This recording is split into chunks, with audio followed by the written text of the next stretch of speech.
Road to the IPO, les podcasts des entrepreneurs aguerris.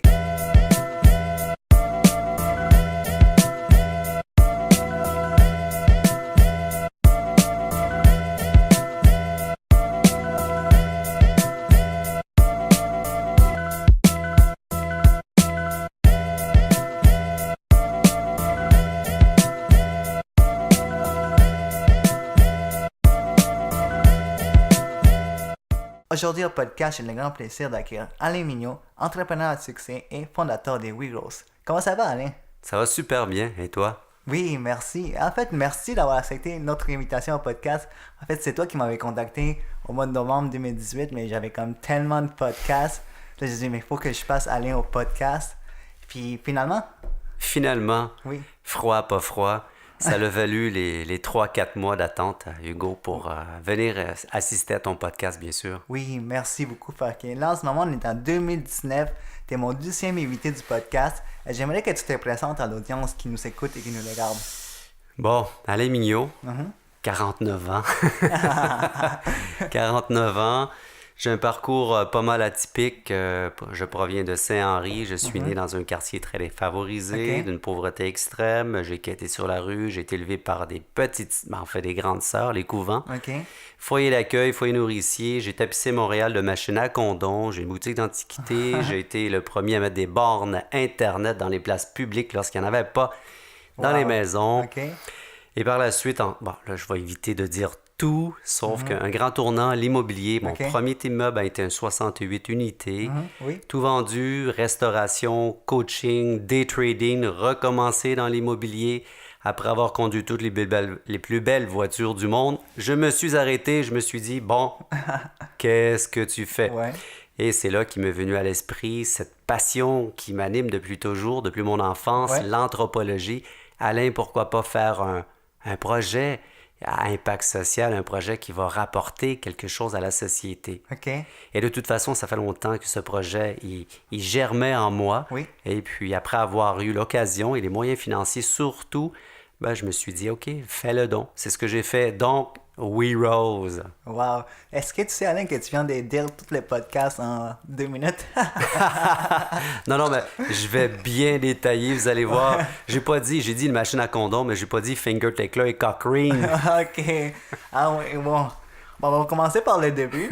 On va commencer par ton enfance dans la pauvreté. Tu en parles souvent. J'ai écouté beaucoup de podcasts qui étaient présents, puis dans tes vidéos, tu parles souvent de ton enfance. Parle-moi ça un peu plus. En fait, si j'en parle, c'est parce que il faut vraiment noter. C'est pas parce qu'on est dans une pauvreté qu'on est né. Pauvreté qu'on est fait pour être pauvre. Et puis au contraire, moi je dis que ça m'a donné des munitions, ça m'a donné des armes, de l'énergie pour justement me sortir de cette misère. Parce qu'à un moment donné, Hugo, je me suis gratté la tête et je me disais, mais comment s'en sortir de cette misère? Et c'est pour ça que je suis aménagé en appartement, seul en appartement. T'avais quel âge? J'avais 15 ans. 15 ans? J'avais 15 ans, mon premier appartement. Donc, ma mère, ils ont été divorcés, mes parents, j'avais 1 an. Et puis après ça, je crois que j'avais 5 ans, on m'a placé dans un foyer. En fait, c'est pas un foyer.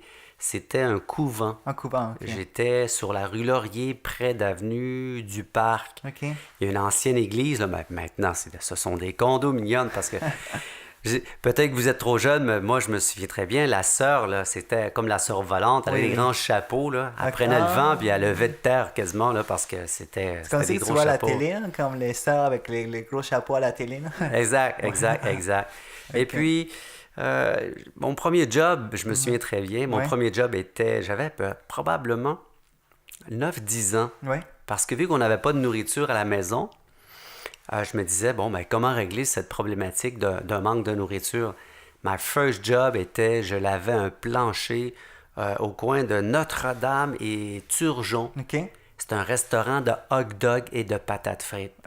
Comment est-ce qu'il me payait? En patates frites? En patates frites et en hot dog. Et à tous les fois, je revenais de l'école, je lavais le plancher, je faisais la vaisselle et il me nourrissait. Ça coûtait combien dans le temps, les hot dogs? 10 cents.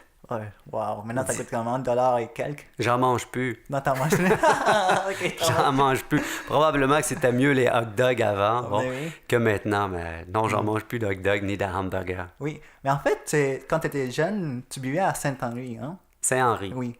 Comment c'était dans le temps? Est-ce que c'est encore la même chose qu'aujourd'hui? C'était-tu différent? Je crois pas, c'est différent. OK. C'est très différent parce Ouais. que Saint-Henri, nécessairement, ça s'est développé par rapport à l'immobilier. Et puis, j'ai comme l'impression qu'avant, on pouvait peut-être considérer que c'était un ghetto. Parce que la majeure partie des gens de Saint-Henri, que Ouais. moi je connaissais, Oui. bon, on était tous pauvres. OK. Il n'y avait pas de secteur riche à Saint-Henri. Ouais. Je le sais, probablement qu'on aurait été dévaliser la place, le genre. Mais la seule chose, à Saint-Henri, lorsque j'avais 12 ans peut-être, Ouais. 13 ans, tellement qu'on était en manque de nourriture, Oui. lorsqu'un camion de flamenco, ce sont du poulet, OK. se stationnait à l'arrière de l'épicier Steinberg, ça existe plus aujourd'hui, Oui. mais lorsque le chauffeur rentrait pour justement prendre sa cargaison et puis l'amener, sa livraison, à l'intérieur, nous, on sortait de notre cachette, Hugo, OK. on levait les portes du camion puis on dévalisait le camion. OK, wow. On volait de la nourriture. Et lorsque j'étais jeune, bon, je suis encore jeune, Oui, c'est encore presque 50, presque. presque 50 ans, c'est jeune. Oui. Lorsqu'on veut être millionnaire, Oui. c'est pas... On n'a pas la notion de bien s'habiller, Oui. d'acheter des belles voitures, une belle maison. Non, c'était vraiment, première chose, de bien se nourrir. Oui.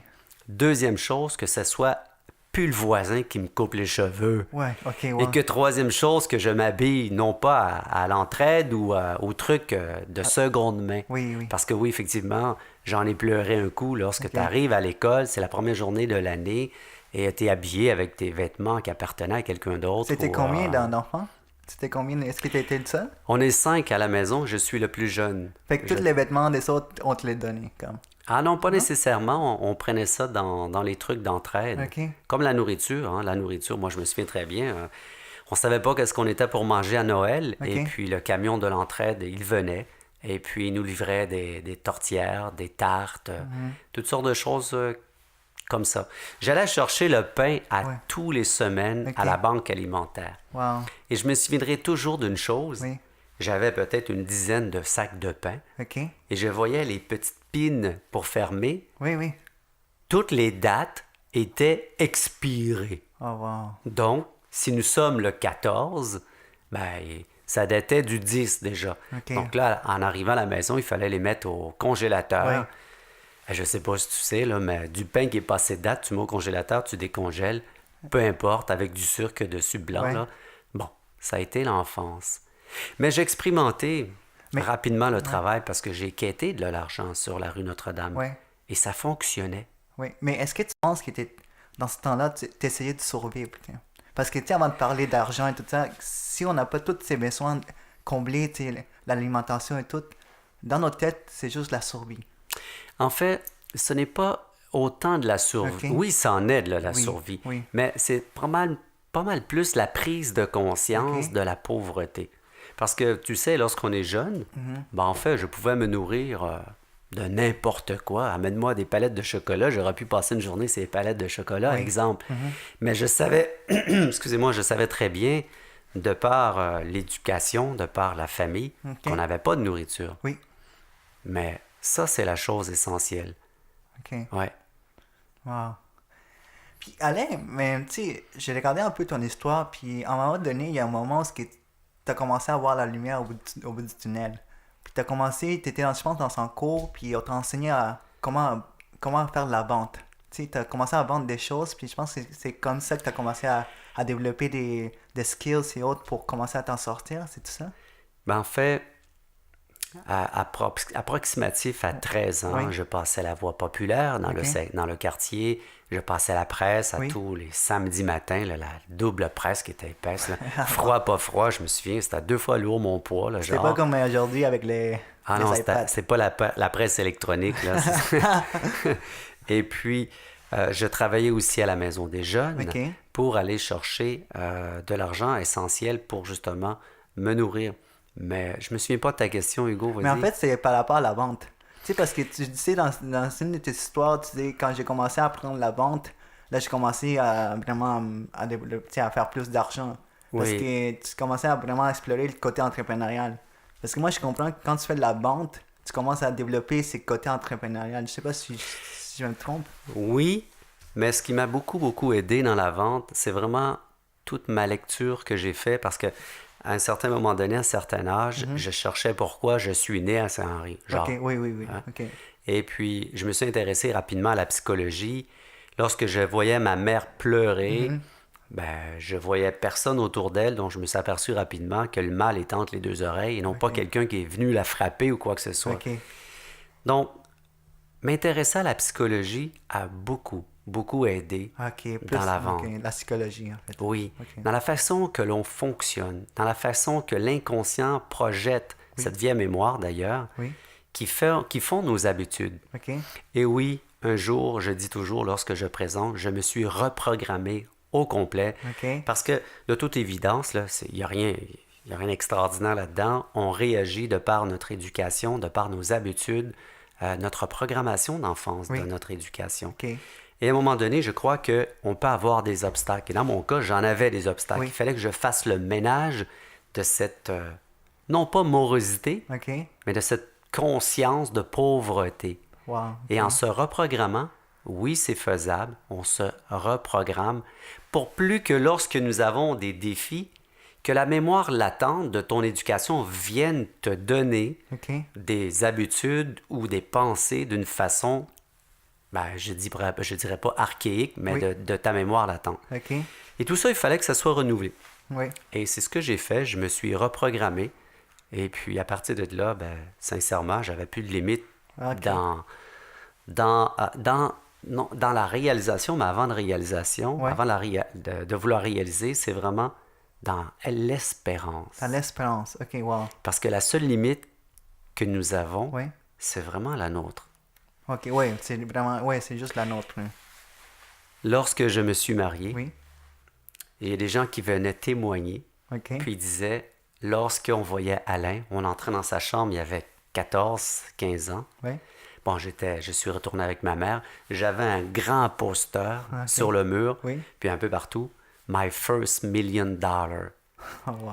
Et un petit cul de Saint-Henri rêvait d'être millionnaire. Wow. Et combien de fois j'ai des amis qui datent, en fait, ils sont disparus de ma vie, bien sûr, on a pris des chemins différents, Oui. qui m'ont dit, mais Alain, Tu rêves. tu rêves. On voit la phrase. Tu rêves, Alain, tu rêves. Et aujourd'hui, Ouais. ben voilà. Tu rêves plus, là. Non. Ben, je crois que Ben, tu rêves réaliser... encore, mais pas le même rêve qu'avant. On rêve toujours, Ouais. on rêve toujours, sauf que c'est ce qui permet de se réaliser en rêvant, en espérant et en croyant de ce que nous sommes en mesure d'être. Oui. Et puis, pour ceux qui ne savaient pas, je pense que Alain, tu vendais des encyclopédies hein? Oui. À 2000 $, dans le temps. Il est bon, il a fait ses bonnes recherches. J'étais pas mes Oui, oui, recherches. oui. Après la Maison des Ouais. Jeunes, Oui. je réalisais des contrats avec la Maison des Jeunes, la galerie à Saint-Henri. Oui. Je sais pas pourquoi, mais j'ai trouvé un travail et ce travail était de vendre des encyclopédies. OK. Wikipédia n'existait pas, là, on était loin de ça. Oui. Et puis ces encyclopédies, c'est une catégorie, une collection de livres Ok. c'est comme un dictionnaire, mais beaucoup plus illustré, Oui. avec certaines informations sur toute chose. Et oui, je faisais du porte-à-porte OK. et je vendais des encyclopédies. J'avoue que ça n'a pas été un succès. Non? Non, pas du tout, pas du tout. Surtout l'hiver, comme aujourd'hui, il fait froid, faire du porte-à-porte parce qu'on avait des directeurs de vente en haut de nous. OK. Donc non, j'étais pas tellement bon dans Tu la vente porte-à-porte. pour vendre des encyclopédies. Comme. Absolument, Ah, on ouais. vendait de l'information. Ah oui, dans le temps. Wow. Écoute, c'est pas le même monde. Lorsque je dis à mon fils, Ouais. lorsqu'on faisait des mauvais coups, on allait sur le coin de la rue, à 2-3 coins de la rue, Oui. puis sur les poteaux de Belle, il y avait une station d'incendie. OK. Il n'y avait pas de trucs d'alarme dans les maisons. Il n'y en avait pas nulle part. C'était par 3-4 rues, il y a un poteau, il y a Ok. un feu à 3 rues de là. Tu courais, puis tu allais déclencher la station, puis les pompiers s'en allaient là. Non, mais le temps que tu cours C'est- là-bas. Donc, c'est pas la même. Moi, j'ai vécu le premier cellulaire, j'ai vécu la première agenda électronique. C'est vraiment... Wow. Le monde a évolué. Oui. Tu sais, pourquoi, Alain, pourquoi est-ce que tu as choisi l'entrepreneuriat? Est-ce que tu savais que c'est pour atteindre ton million, il fallait que tu passes par l'entrepreneuriat? Non, je ne savais pas. OK. Ouais.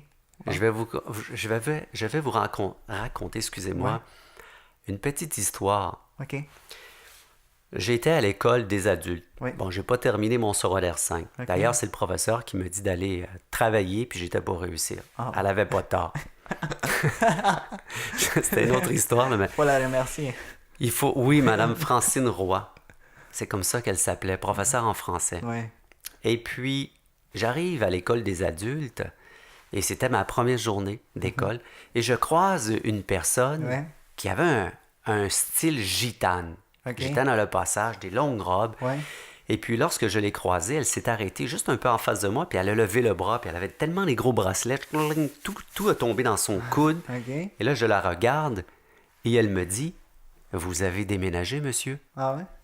J'ai dit, « Oui, madame, comme tout le monde, le 1er juillet.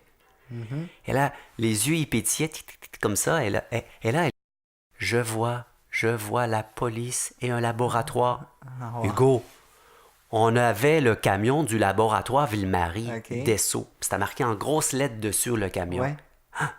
Et là, après, lorsqu'on a déménagé, on avait mis, lorsqu'on a sorti les meubles, l'armoire, une grosse armoire sur la rue. Un coup de vent est passé, puis elle est tombée sur la voiture qui était dans la rue. Paf! Donc, la police est venue faire comme un constat. Donc, la dame que je croisais, je l'appelle la gitane, ma sorcière d'ailleurs. Ma sorcière. Et là, je lui dis oui, un laboratoire, puis la police, elle se retourne, elle continue. OK. Et là, j'arrive, je dis, madame, je marchais un peu plus rapidement. Je lui dis, est-ce que vous voyez... Elle m'a dit, monsieur, lorsque j'ai passé à côté de vous, j'ai vu parce que vous dégagez de l'énergie. Maintenant, je ne vois plus rien. Mais, vous allez être très riche. OK. Je dis, ah oui, je dis, OK, merci. C'est pas terminé. Je m'en vais dans mon cours, je vais abréger. Je m'en vais dans mon cours et puis je m'aperçois qu'elle est là. Elle est dans mon cours. À un moment donné, elle m'appelle, elle me dit, lancez-vous dans le business. Je dis, moi? Non, madame, je veux être anthropologue. Elle dit, non, vous allez faire de la business. Je dis, non, madame, je veux être anthropologue. Et finalement, Hugo... Tu as fait de la business. J'ai fait la business par la force des choses pour justement pouvoir me sortir ou toujours de se défier, d'aller au-delà de qu'est-ce qu'on est capable de se démontrer, se prouver à soi-même. Et voilà, j'ai commencé par des machines à condom. J'ai tapissé Montréal de machines à condom. Parlons de ça, des machines de condom, parce que, tu sais, moi, qu'est-ce qui me fascine le plus, c'est que quand j'ai entendu ton histoire des condoms, j'étais comme, oh wow, c'est quoi cette histoire-là?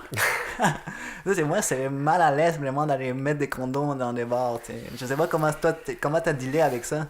Mais attendez, c'est parce que vous êtes jeune.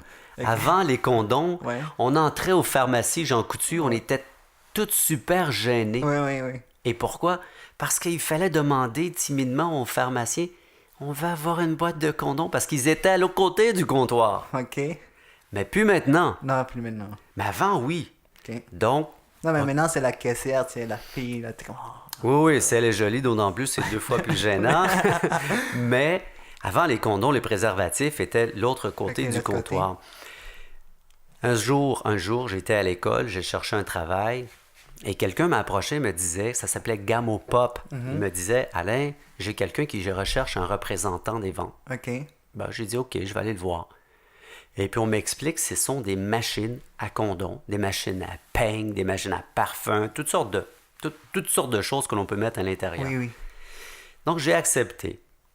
J'ai travaillé pour eux pendant 6 mois. OK. Et après 6 mois, ma paye, elle traînait. Okay. Ils ne me payaient pas. Mais pas après 6 mois, après même pas 1 mois et demi, 2 mois. C'est pas rentable, les condoms? Non, c'est pas ça. C'est qu'ils étaient en train de faire faillite. Okay, et leur objectif, c'était que j'en place, mais fort probablement, je sais pas, là, mais de ne pas me payer. OK. Après 6 mois, ils m'annoncent, on ferme. OK. What? Ben, vous me devez de l'argent. Ouais. Et c'est là que je leur ai dit, ben, donnez-moi des machines à condom. C'était des fabricants. OK. Donc, je me suis retrouvé, je crois, avec 8 machines à condom. OK. Et finalement, après 1 an, j'en avais quelques centaines de machines à condom. Et c'est quoi? J'allais voir les propriétaires, Ok. tels que je savais faire parce que je travaillais avec eux Ouais. auparavant pour eux. J'allais au Belmont, exemple, sur la Ok. rue Saint-Laurent, un bar, je ne sais pas s'il existe encore. Et puis, je vissais ma machine à condom dans les toilettes des hommes et aussi dans les toilettes des femmes, parce que les femmes, c'était des finger ticklers. Ok. C'est des condoms pour les doigts, avec une tête de coq, excusez-moi. Ok. Donc, je mettais ça aussi dans les bars de danseuses, Ok. dans les bars de lesbiennes. Bar à danseuses, j'avais mis des machines à tampons. Ah ouais? Il m'appelle Ouais. 5 jours après 6 jours. Uh-huh. Il me dit, Alain, viens remplir ta machine. Déjà. Je dis, mais attendez, c'est ça. Il dit, viens remplir ta machine. J'étais certain, Hugo, que la machine était bloquée. La machine était vide. Vide. Au Super Sex, il y avait 200 quelques danseuses. Il me dit, j'ai 200 quelques danseuses, mais un autre. Wow! Wow. Mais pour terminer là-dessus, j'avais un spot à Raova-Souvlaki. Ok. Boulevard Saint-Martin, à Raova-Souvlaki. Oui. J'avais mis une machine à chlorette, Ok. une machine à menthe fraîche. Ok, oui, oui. On s'entend que là, 9 personnes sur 10, là, ils puent de la bouche lorsqu'on sort de là. On mange de l'ail. Là, on va pas manger. Souvent, c'est pas de la salade. Ok. C'est très fort à Raova-Souvlaki. Ok. Et j'avais mis une machine, 2 machines. Soula, elle s'appelait. Elle m'appelle après, je te dis, là, 7 jours. Elle me dit, ta machine est vide. Oh my God. Il y avait 400 dans chaque machine, donc 800 Ok. Et c'était... Il y avait un concessionnaire Toyota juste à côté. En face, oui, à côté. Et j'avais à peine 23-24 ans. Je suis allé voir Toyota parce que ma voiture était tellement rouillée qu'à un moment donné, avec l'argent qui était à l'arrière, ça Ouais. avait tombé sur les roues, ça avait bloqué les roues. Ok. C'est une autre histoire. Parce que c'est des crêtes d'argent, là, tellement que c'est Ah, pesant. ok, oui. Et finalement, j'ai acheté mon premier véhicule, 48 000 avec... Cash? Ah oui, non, pas cash. Ah. Ils m'ont prêté prêté, l'argent, ouais. mais en fait, l'hypothèque. Ouais. Mais il a fallu que je leur démontre mes machines à condom, puis ainsi de Ouais, suite. c'est Comment quand est-ce que je faisais mon argent. Quand il t'a dit, c'est quoi ta profession, t'as dit. J'ai une route de machine distributrice, monsieur. Je ne disais pas, bien sûr. Imagine-toi la banquière, là, j'ai une route de machine distributrice à condom. Wow. Et après, j'ai tout vendu. T'as tout vendu? Ah oui, absolument. Pour t'en aller vers l'immobilier. Non, Ah oui. j'étais un peu... parce que lorsque je faisais ma tournée pour aller collecter de l'argent, ça Ouais. prenait 5 jours. Ok. Puis j'aimais ça lorsque j'avais une nouvelle girlfriend. Je dis, écoute, il faut que je quitte. J'ai du travail pendant 5 jours. Je dis, ah, c'est quoi? Je l'amenais avec moi. Elle voyait le cash rentrer dans la valise, là, des crêtes d'argent. On allait déposer ça avec des diables à la À la banque. banque, ouais. J'ai vendu parce que c'était pas gratifiant. Ok. J'étais tanné et là, je me disais, comment faire plus d'argent? Ok. C'est là que je me suis introduit dans les machines à coke, les machines à café. J'ai eu des machines à café. Ok, oui. Pour te donner une idée, Sainte-Catherine et de la Montagne, Ok. j'avais chez Ogilvy une machine VK 300 Ouais. à l'étage, dans la cafétéria des employés. Ça rapportait 800-900, 2000, 1300 par mois. Wow. J'avais Mike Submarine au coin de Crescent, c'est juste à côté. Ouais. Là. Les 4 machines qui sont bottées dans l'entrée, c'est moi. Après ça, tu montais à Crescent, j'avais Rova Souvlaki. Après ça, tu montais, j'avais Weston Gavino. Ça fait de l'argent, J'avais après ça Churchill. Puis après ça, j'avais la Amir qui était au coin de Maisonneuve, puis Crescent. Ouais, partout. Ça fait de l'argent, ces machines-là? Ça fait de l'argent, hein? Ah oui. Ok, wow. Ah oui, absolument. Parce que les watts, c'est un peu partout, mais on se pense, là, c'est en dollars, 2 dollars, mais c'est en quantité.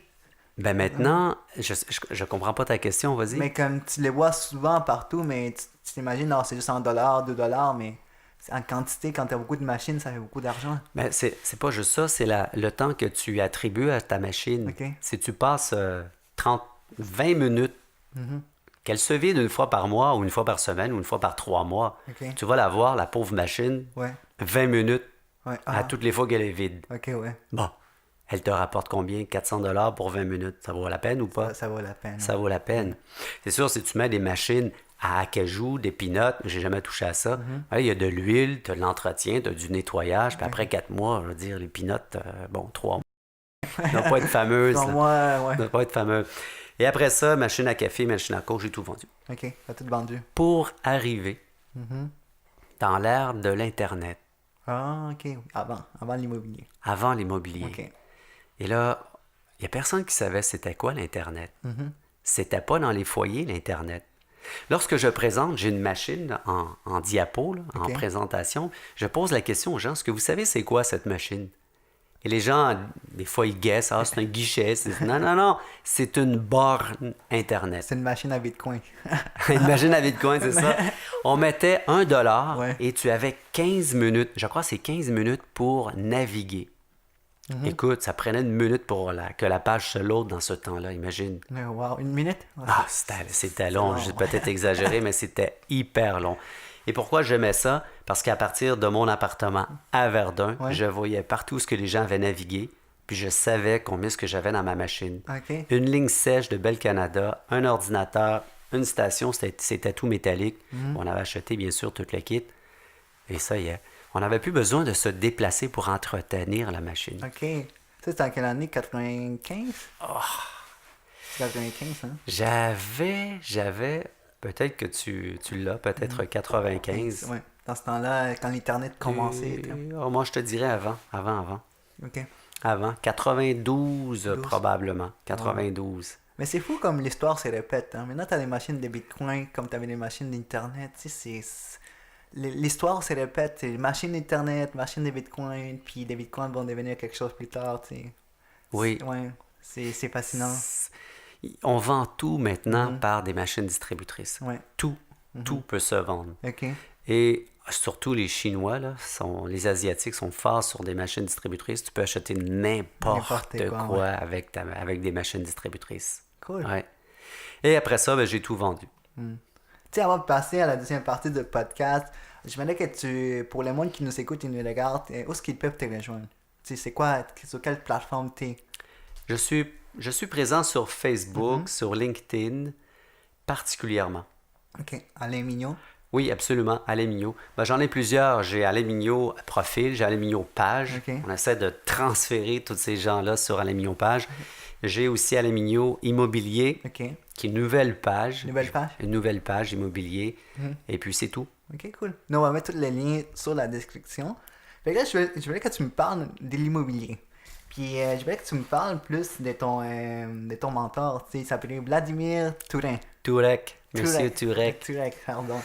Fait que, tu sais, il y a une histoire que tu racontes quand tu... Toujours. Ouais. Ouais. Est-ce que tu peux me la raconter? Absolument. Vas-y. Ben oui, je la connais par cœur. Je l'ai vécu, rien de mieux. Ouais. J'avoue que lorsque je me suis introduit dans l'immobilier, Ouais. j'avais un 100 000 de salaire, pas de salaire, ben de revenus par Ok. année, puis c'est ce que je gagnais. Je gagnais bien, que ce soit après les machines à condom, les machines à Internet.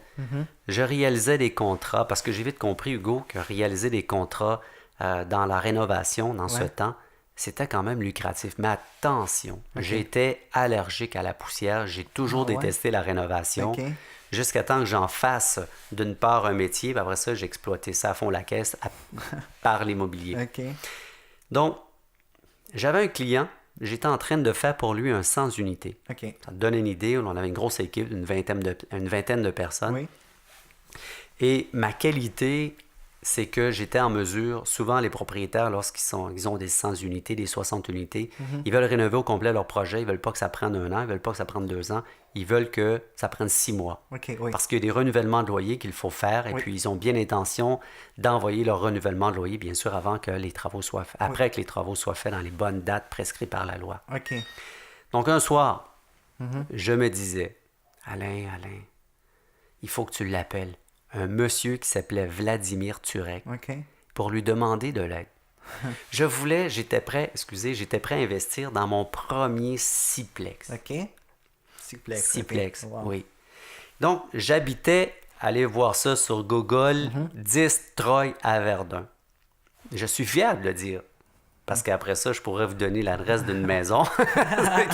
Le contraire. OK. 10 Troy, Verdun, appartement 22. OK. J'étais dans ma chambre et puis j'avais mon bureau Ikea, j'avais mon lit tout à côté, j'avais un verre de vin parce que bon, fallait que je me réchauffe, je me détende. Uh-huh. Et puis je me suis dit, OK Alain, tu vas appeler Monsieur Turek.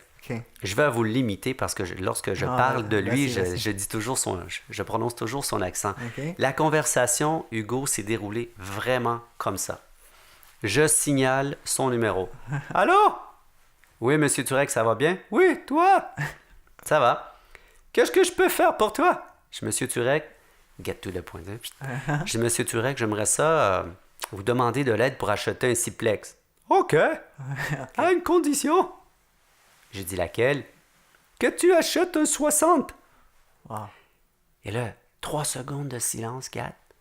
Là, je voulais faire mon smart. J'ai dit oui, mais vous avez ajouté un 0. Tu sais. Mais crois-tu stupide? Et là, j'ai dit non, monsieur Turek. Alors, il y a moins de risque. Oui. Je dis OK, mais j'ai dit c'est un 60. De toute façon, monsieur Turek, j'ai pas l'argent. Je bégayais, j'ai pas l'argent, monsieur Turek. OK. Je sais, je vais te la passer. Oui, il y a 10 ans? Et là, j'ai dit vous allez me passer l'argent. Oui. Allez, je crois que j'ai plus confiance en toi que tu as confiance en toi-même. OK, wow. Et là, ça me shaké. Uh-huh. Et c'est là que j'ai dit OK, monsieur Turek, OK. OK, bye. Tac, il a raccroché. Et là, j'ai pris mon verre de vin. Je me souviendrai toujours, Hugo. Je l'ai calé, là. Le monsieur veut me passer de l'argent pour que j'achète un 60. Uh-huh. Attends, Oui. je viens de l'appeler pour qu'il m'aide à acheter un 6-plex. Passe-moi 50 000, passe-moi 75 000. Oui. Non. 400 000, il m'a passé à 12 d'intérêt. Uh-huh. Oui. Mon premier immeuble, un 68. Est-ce que tu penses que ça a comme changé le cours de ta vie entrepreneuriale, de ta vie de personne? Là, En fait, j'étais déjà perfectionné dans l'organisation. OK. Parce que lorsque je vais mettre mon parcours en ligne, Oui. j'ai un nouveau concept, c'est Just No Fake. No Fake, vous allez voir. Pourquoi? Oui. Parce que je vais mettre mon parcours en ligne, Oui. toutes les unités que j'ai réalisées.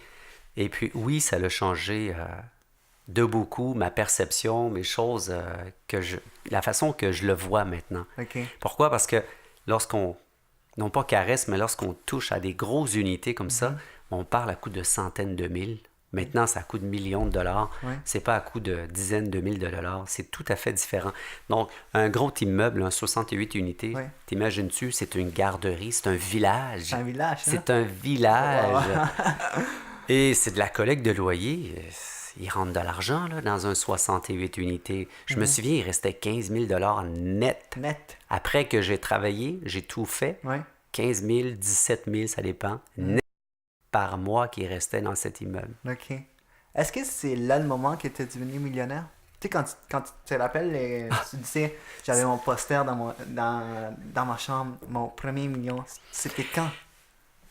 Il faut faire non pas une nuance, Oui.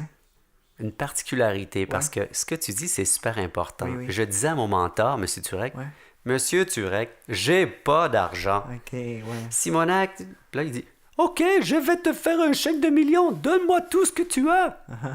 Lorsque je me plaignais, j'avais des actifs pour 11 millions de dollars. OK. Net. Net. OK. Donc, tu l'as pas parce que c'est de l'immobilier, c'est de Oui. l'immobilisation. Oui. Puis, bien sûr, je faisais ce que je voulais par année, Porsche, whatever, tout ce que tu voulais. Ouais. Bon, 150 000, 200 000. Mais il fallait que je le touche. OK. Et c'est pour ça qu'en 2005, j'ai tout vendu. Encore J'ai une tout fois. vendu. Et puis, c'était pas millionnaire, c'était multimillionnaire. Ouais. Multimillionnaire. Il fallait que je cristallise. Il fallait que le gars de Saint-Henri cristallise, puis qu'il se dise, est-ce que je vais être capable? Et je l'ai fait. Et là, j'étais devenu multimillionnaire. Wow, Alain, t'as réussi. Comment tu t'es senti? En fait, la transaction a été énervante.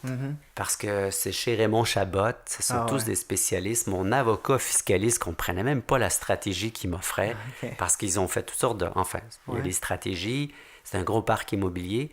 Et puis après, je me suis senti léger. Oui. J'ai une photo avec mon chèque, mon premier chèque de quelques millions de dollars OK, que le notaire m'avait remis. OK, wow.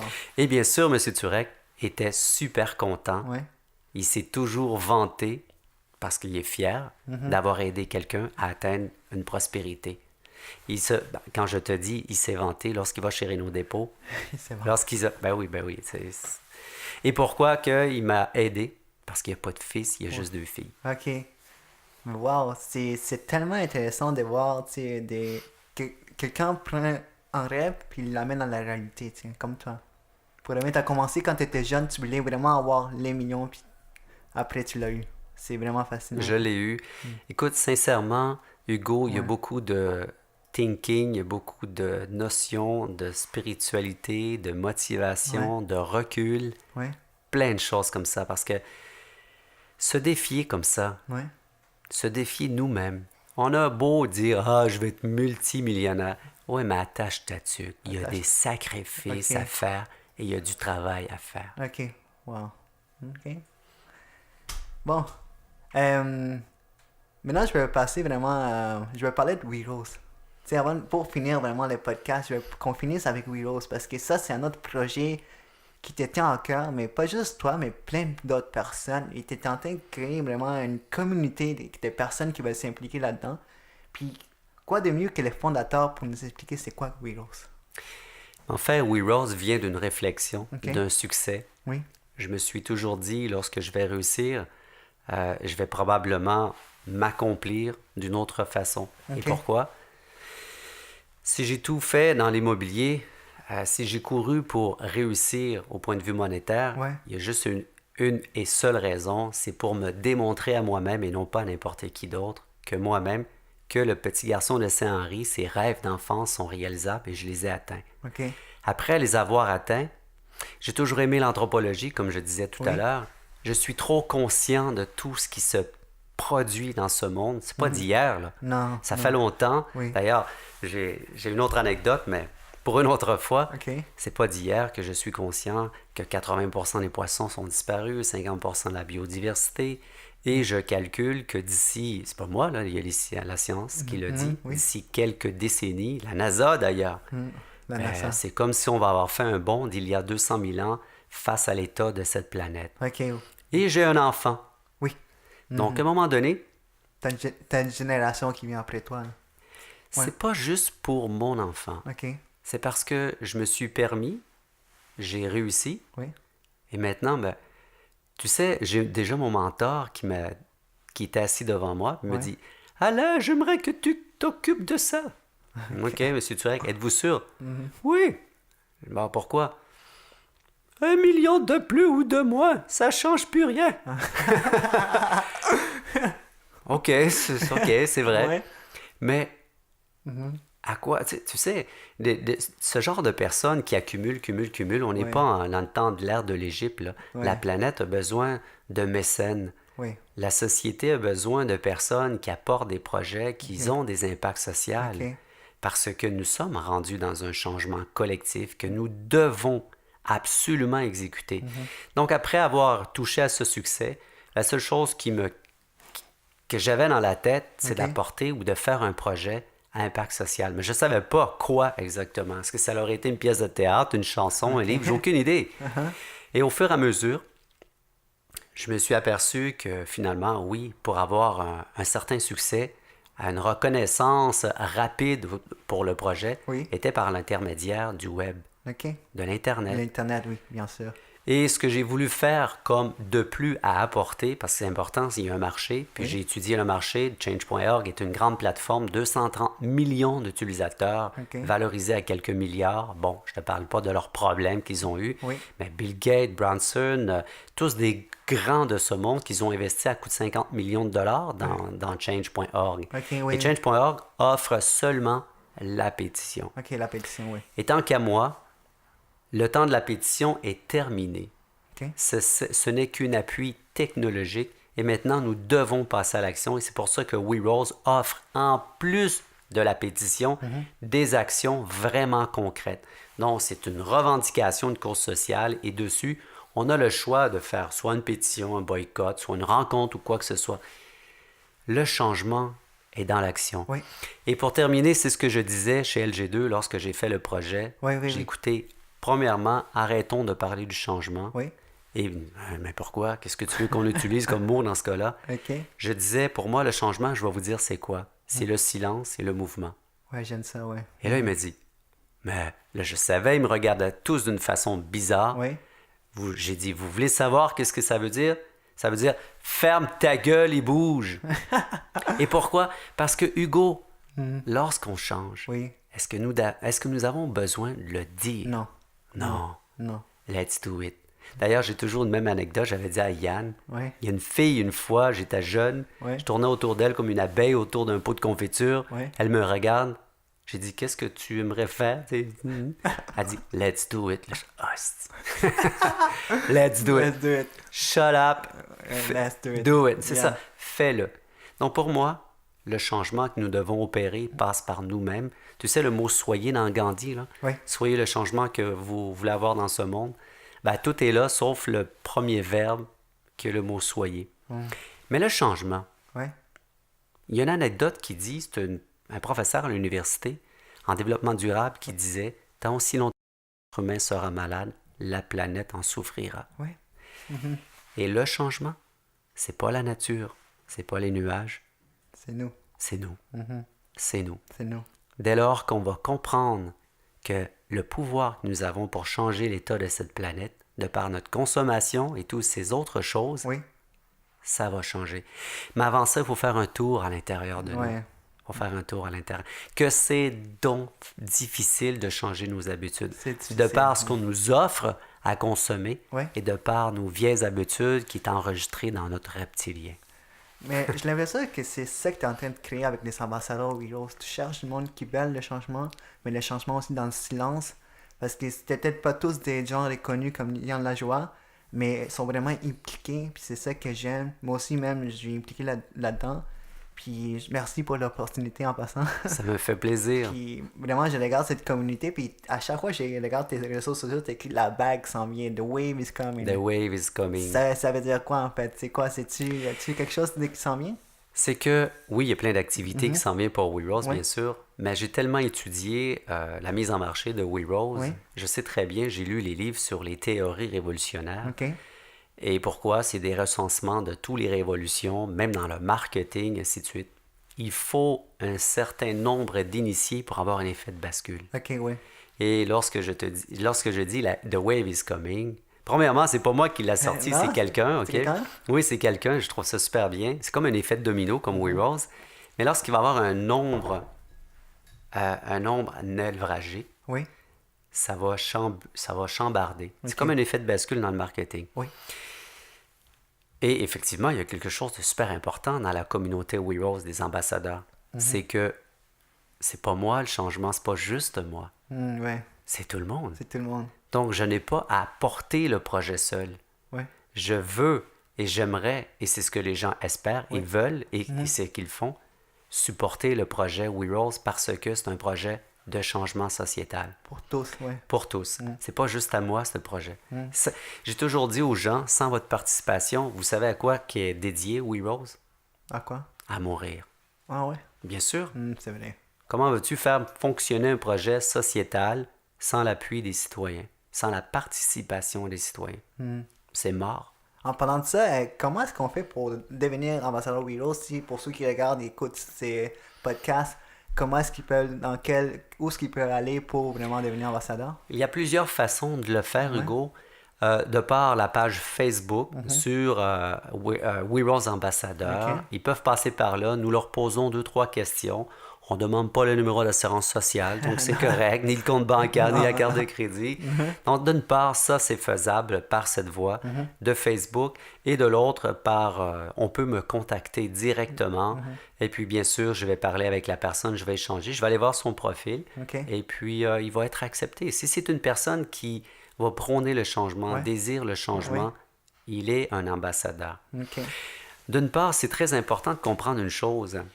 C'est pas tout le monde qui peut et qui veut s'impliquer de la même façon, au même degré. Oui. Moi, j'ai connu pas ambassadeurs, mais j'ai des gens qui m'ont contacté, puis c'était la We Rose des We Rose, genre, et puis cette personne-là utilise du papier hygiénique lavable pour s'essuyer pipi, puis ce sont des serviettes sanitaires lavables, toutes des choses. Ça, c'est vraiment là, poussé. c'est poussé, cette personne. Et oui, mais c'est poussé d'il y a X nombre d'années. C'est comme ça qu'on polluait moins et c'est comme ça qu'on vivait. Oui, dans le temps, oui.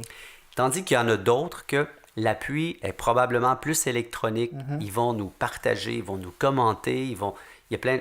Chaque personne a son niveau d'engagement. Tu sais, dans une ruche d'abeilles, chaque abeille a leur fonction. Oui. Mais tous ensemble, là, ils font de grandes choses. Ils vont créer la niche. Ils vont créer la niche. Il n'y a pas une abeille. Bon, ils font tous. J'ai écouté le film de Walt Disney, le truc de Beach, whatever. Tu sais. Je me fie à ça. Non, OK. Bon, ils vont tous faire quelque chose de différent, mais ils ont tous leur travail attitré, attribué. Puis c'est pour ça que c'est super important. Les We Rose ambassadeurs, c'est des personnes qui ont à cœur le changement, qui s'impliquent aussi au changement, qui soit qui nous propulsent, soit qui nous share, soit qui nous partagent, ainsi de suite. Cool. Hey, pour conclure, je sais que We Rose fait de l'investissement par l'investissement par finance. Par équité. Par équité, oui. On a lancé notre campagne, je crois que c'est au mois de novembre. Au mois de novembre, on a lancé ma première chose, la réflexion. J'ai mis beaucoup d'argent dans le projet. Et puis par la suite, je me disais, mais comment faire pour partager davantage? OK. Et c'est là que je me suis dit, mais pourquoi pas faire une campagne de sociofinancement par équité? Oui. Et pour ça, il a fallu ouvrir l'actionnariat de We Rose. Ça veut dire quoi? Ça veut dire de donner la possibilité à toute personne qui veut investir minimum 250 $ de devenir actionnaire de ce projet. Oui. Il y a des gens qui vont préférer donner une donation. Oui. Puis il y a des gens qui vont dire, ben moi, je veux avoir, j'ai ce projet à cœur, c'est bien fait d'ailleurs. Oui. Merci Alain. C'est tout à ton honneur. Mais oui, j'ai passé par les plus grandes boîtes de marketing ici au Québec, les plus grandes boîtes, Hugo. Et puis les gens peuvent investir tout en étant actionnaires parce que oui, c'est un projet de société. Il ne m'appartient pas juste à moi, il appartient à un groupe de personnes. Et tu peux mettre le montant minimal, c'est 250? 250 $ minimum que les gens peuvent mettre. Présentement, nous avons terminé parce qu'on a 12 mois pour faire campagne. 12 mois, oui. Donc, on a fait un premier blitz jusqu'au mois de décembre. Et là, nous allons recommencer un autre blitz marketing, puis ainsi de suite. Et là, à ce moment-là, on va réouvrir la machine pour aller chercher encore du financement. Parfait. Mais merci beaucoup, Alain. J'ai vraiment aimé ces podcasts, de connaître ton histoire, de comment tu es passé de la pauvreté à devenir vraiment multimillionnaire. Puis j'espère que le monde qui nous a écoutés aujourd'hui, puis ont regardé la vidéo, ils ont appris beaucoup de choses sur toi, puis sur We Rose, parce que notre but, c'est vraiment de mettre We Rose de l'avant, parce que c'est le projet de l'avenir. Je vais aussi remercier Philippe, qui était ici depuis longtemps, notre technicien qui gère tous ces podcasts. Et merci à vous, à l'audience, et à ceux qui nous écoutent. Merci, Alain. Merci, Hugo. Merci beaucoup, Philippe. À la prochaine. Merci.